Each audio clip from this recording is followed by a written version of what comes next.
맹종한 적 없다. 독소조항 악법. 자, 일단 한 장관의 이른바 출사표로 해석되고 있는데요. 이야기 들어보시죠.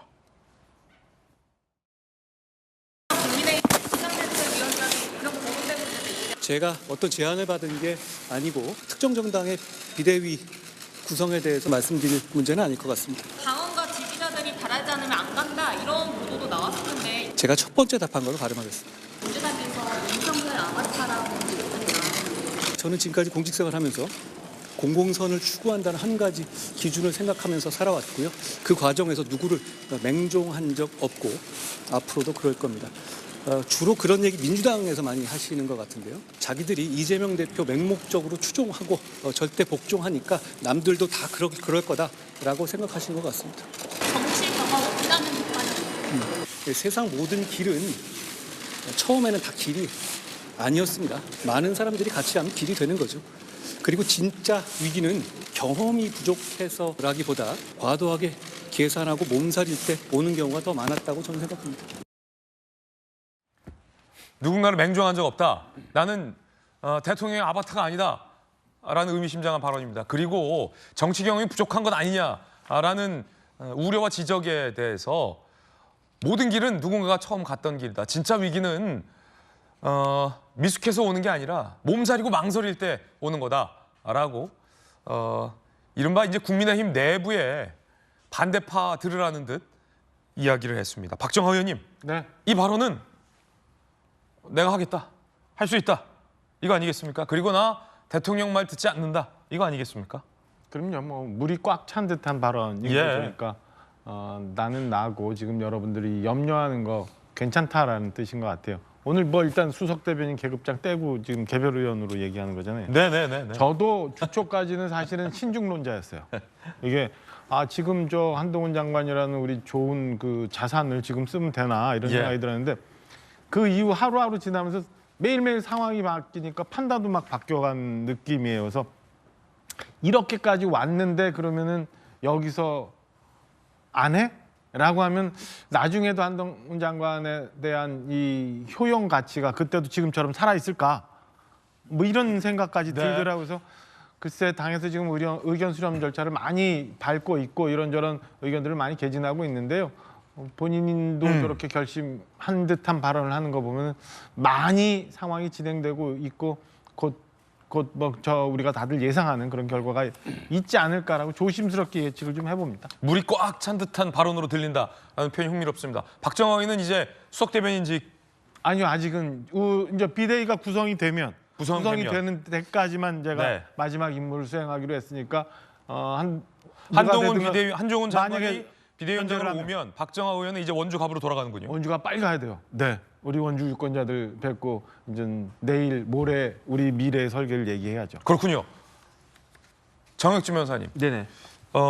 진짜 위기는 경험이 부족해서라기보다 과도하게 계산하고 몸을 사릴 때 오는 경우가 많다. 이 발언은 마치 불과 몇 주 전 아니 대통령의 뜻이 어디지? 라고 좌고우면했던 이른바 국민의힘의 일부 초선 의원들을 좀 비판하는 듯한 발언으로 들려요. 기성 정치인들이 경험이 많아서 위기가 안 왔냐라는 반문으로 들리기도 하고요. 어떻게 들으셨습니까? 모든 분야가요, 경험이 중요해요. 예컨대 변호사 아무리 사법연수원 수석했다고 하더라도 나와가지고 곧장 중요한 재판 맡으라고 하면 그러면 그게 쉽겠습니까? 아무리 서울대 의대 수석 졸업했다라고 해도 맹장수술 혼자 해봐라 그러면 이게 쉽겠습니까? 그러니까 모든 분야 어떤 분야든지 간에 사실은 경험은 굉장히 중요한 거고요. 예. 그거를 한동훈 장관이 누구보다도 잘 알고 있어요. 그렇기 때문에 내가 여당의 비대위원장 할 수 있다, 하고 싶다, 하겠다 이게 아니에요. 지금 그럼에도 불구하고 지금 그 여당의 상황이 어떤 상황이냐. 해야 한다. 누군가는 해야 한다. 어쩔 수 없다. 그러니까 내가 하겠다라고 하는 거지. 내가 하면 잘할 거야. 내가 나 이렇게 해가지고 출세하고 싶고 비대위원장 하고 싶고 그다음에 뭐 총리도 하고 싶고 마침내는 내가 대통령도 하고 싶고 이런 생각으로 한동훈 장관이 맞는 것은 전혀 아니다라고 저는 생각을 하는 게 예. 한동훈 장관이 많은 사람들 앞에서 어렸을 때부터, 그러니까 초임 검사 때부터 지금까지 일관적으로 한 이야기가 있어요. 그게 뭐냐면은 나는 검사로서 이미 할 만큼 다 했다. 내 인생 검사로서 이 정도면 사회에서 대접받고 출세했다. 그렇기 때문에 나는 검사로서 주어진 일에 열심히 일을 갖다 하겠다 해가지고 좌고우면하지 않고 술도 안 마시고 계속 열심히 수사해가지고 저 자리까지 올라간 거 아니겠습니까? 그런데 저런 한동훈에게 법무부 장관이면 나는 진짜 뭐 조카다라고 생각을 했는데 그 이상의 역할이 국가에 의해서 맡겨지니까, 그러니까 결연한 마음으로 내가 부족하지만 열심히 한번 해보겠다라는 것으로 저는 생각을 하고요. 예. 왜 그런가? 한동훈은 검사예요. 검사는 뭐 하는 사람이냐? 우리 사회의 거대한 악을 척결하는 사람들이 검사예요. 검사들은 선배들한테 그렇게 배우면서 이제 쭉 커온단 말이죠. 그런데 우리나라에서 아주 중대한 범죄를 저질렀다라고 의심을 받아서 재판을 일주일에 2번, 3번 받고 거기서 끝나느냐? 그것도 아니고 앞으로도 또 수사받아야 될 그 범죄가 쭉 여러 개가 있는 사람이 지금 제1당의 대표이고 예. 그분이 심지어 다음번 대통령이 될지도 모른다라는 그런 절체절명의 상황인데 한동훈 법무부 장관이 나 경험 없으니까 나 그냥 할래. 나는 그냥 법무부 장관이나 할래. 이럴 수 있는 상황이냐? 그렇지 않다라는 이야기인 거죠. 범죄자 잡기 위해서라도 비대위원장 맡아야 된다. 범죄자를 잡는다라기보다 우리 이 땅에서 거악을 척결하고 제대로 된 상식적인 나라를 회복하기 위해서라도 내가 할 수 있는 바가 요 정도라고 하면 내가 설령 그 가운데에서 상처 입고 좀 망가지고 깨진다고 하더라도 어쩔 수 없다. 내가 할 수밖에 없다. 저는 그러한 결단을 이미 그 한동훈 장관이 장고 끝에 결단을 세운 것이다. 저는 그렇게 생각하고 있습니다. 사실은 김영주 의원님 뭐 정치 대 선배님이시지만 그 이렇게 인기가 많고 기존의 여의도 문법, 여의도 사투리 한 장관 표현대로라면 대망론을 받는 주자들은 그 비대위원장직 제안 오면 100이면 100 고사하는 게 문법입니다. 아이고 생책이나 뭐 어떻게 지금 내가 안 맞고 지금은 뭐 내가 등판할 때는 아니고 뭐 적당한 사람 전직 대표 중에서 맡고 있다가 선거 끝 무렵에 짜잔 나가서 바로 이제 대망론을 띄우는 게 낫지. 라고 기존 여의도 사투리는 판단을 하는 건데 한 장관은 좀 달라요. 보시면 내가 정치 경험이 부족하지만 정치 경험 부족하다고 못할 건 없다.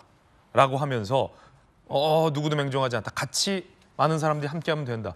기존 문법과 좀 다르단 말이죠. 그러니까 계속 제가 반복되는 게 한 장관은 기존의 스타일이 다르고 네. 세대가 다르고 문법이 다른 것 같습니다. 실제적으로 보면 결과적으로 정치에 들어오면서 자기의 사감, 방금 이제 정 변호사도 말씀하셨습니다만은 다 내려놓고 내가 한번 뛰어보겠다. 이제 그런 수준이기 때문에 받을 수 있는 것 같다라는 생각이 들고 우선 비대위원장이나 뭐 공천심사 들어가면 지금 처음엔 길이 아니고 많은 사람이 같이 갈 것 같지만 컷오프 되는 많은 의원들의 적이 되는 거예요. 그렇군요. 정치권이라고 하는 건 그게 현실이다.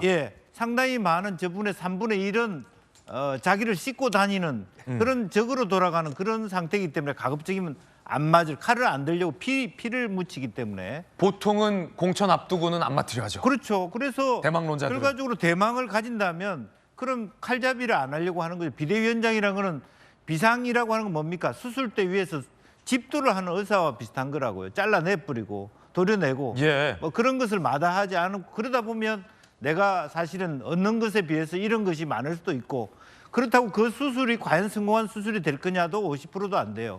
왜냐하면 윤 대통령의 중간평가라고 하는 것이 상당히 지금 상태가 안 좋은 상태에서 또 완전히 김기현이라는 사람이 더 고름을 많이 만든 상태에서 지금 집도하러 들어가야 되는 거거든요. 비유하자면 기막힌 비유인데 의사가 최악의 상황에서 긴급 수술을 하기 위해서 투입되는 경우다. 그러니까 원로에 그야말로 어떤 그 수술 자리를 할 만한 분들이 들어가야 되는데 다 피하는 거예요. 자기 볼일 바쁘다고. 이제 그런 상태에서 나라도 맡아야 되겠다라고 얘기하는데 당내에서는 그거 하나조차도 깨끗하게 들어오십시오. 우리 세팅 다 됐습니다. 그 얘기도 못 하고 있는 거죠. 며칠 동안 뭐 누군가 딱 시원한 답을 하고 수술 때도 정리 안 돼놓고 나한테 전화 한 통하고 상의 하나도 안 하면서 말만 그런 상태에 있기 때문에 한 장관도 좀 나 있다 그렇게 봐야 될 것 같습니다. 오히려 과도하게 계산하고 몸을 사리는 사람들, 한 장관이 조금 전에 비판했던 사람들이 당내에 있는 의원들이다. 한동훈만한 사람이 당내에 없다. 오히려 아니 그러니까 한동훈만한 사람이 없다라기보다는 나라도 필요하다면 빨리 깨끗하게 내가 들어갈 수 예. 있는 세팅을 해달라는 거죠. 예. 그런 부분조차도 못하느냐. 왜냐하면 지금 당에 되게 지난번에 제가 듣기로도 이민법 관련해서 의총 갔다가 한 장관이 되게 당에 실망했어요. 네. 참석자도 적은 데다가 이 법이 자기는 장관으로 마지막 중요한 법안인데 법안 설명도 들을 생각도 안 하고 자기 사진 찍을 생각만 하고 앉아 있는 거예요. 관심이 없다 현역 예, 의원들이. 콩밭에 가 있는. 콩밭에가 있다. 그렇기 때문에 사실은 한 장관이 당에 들어왔을 때 굉장히 그립감이 센 비대위원장인데 예. 작심을 하고 있다 그렇게 봐야 될 거예요. 작심을 했다. 평소에도 칼 잘 휘두르는데 공천 그까짓 거. 그 칼쯤이야. 샥. 오히려 국민의힘 입장에서는 혁신의 길을 가는데 한 장관의 방향과 맞을 수는 있겠는데 공천 탈락 이후 잡음이 만만치 않겠군요. 그러니까 이제 뭐 대구, 부산 이런 쪽이 훨씬 더 상당히 공천하면서 흔들릴 수 있을 때 예. 굉장히 중심을 잡아 나가기 위한 것이 필요한 거예요. 그래서 쉽지 않은 일이다. 그렇기 위해서라도 단단히 마음을 먹고 네. 들어가지 않으면 안 된다는 거죠. 자, 그럼 국민의힘 상황은 어떨까? 한 장관은 과도하게 개선하고 몸을 사리는 경우를 비판했는데요. 여전히 과도하게 개선하고 몸을 사리고 있을까요? 원로 회의를 거쳐서 추대할다라는 방침이 나오고 있습니다. 그렇게 되면 이번 주 내에는 뭐 결론이 나지 않겠냐. 늦어도 다음 주 메리 크리스마스, 성탄절 전후로 결론 나지 않겠냐. 라는 전망이 나옵니다. 윤재원 원내대표, 당 원로들의 의견을 들어볼 필요 있다. 당원 의견 수렴 및 한 장관 면담 후에 추대할 전망으로 수순이 전망되고 있습니까? 그러니까 이번 주 내에는 결판 난다! 라는 전망이 많습니다.